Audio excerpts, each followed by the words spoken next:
I want to talk about the 4 skills required if you want to practice DBT or Dialectical Behavioral Therapy. The first skill is, of course, mindfulness. In DBT, practicing mindfulness means learning to observe life without judgment or without trying to change anything. Mindfulness is taught by learning to go into your thoughts and emotions and physical sensations, breathing and shifting your focus back to observation of life whenever your thoughts run off. After you learn how to do mindfulness, you learn about distress tolerance. In DBT, you're taught tangible skills, actual exercises that enable you to tolerate distressing situations.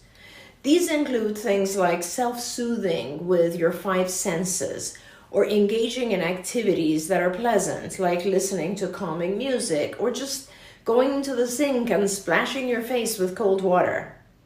These are activities that you will practice ahead of time, so you're very prepared when the distressing experience or feeling arises and you don't do something like self-harm instead.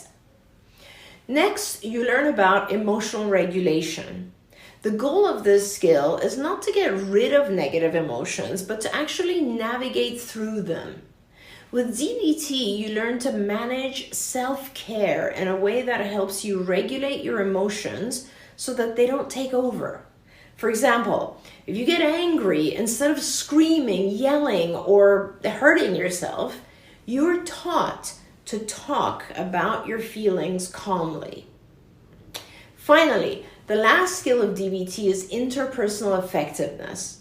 In this stage, you learn how to manage your relationships so that you can keep them positive and healthy. For example, we learn ways to establish limits and communicate better. And these tools keep our interpersonal relationships stress-free and healthy. And of course, research has shown us that healthy interpersonal relationships always lead to better mental health. DBT helps us examine our own patterns of thought, our patterns of feeling, and our behaviors to accept and love ourselves, and to keep continuing to make changes that are meaningful and productive.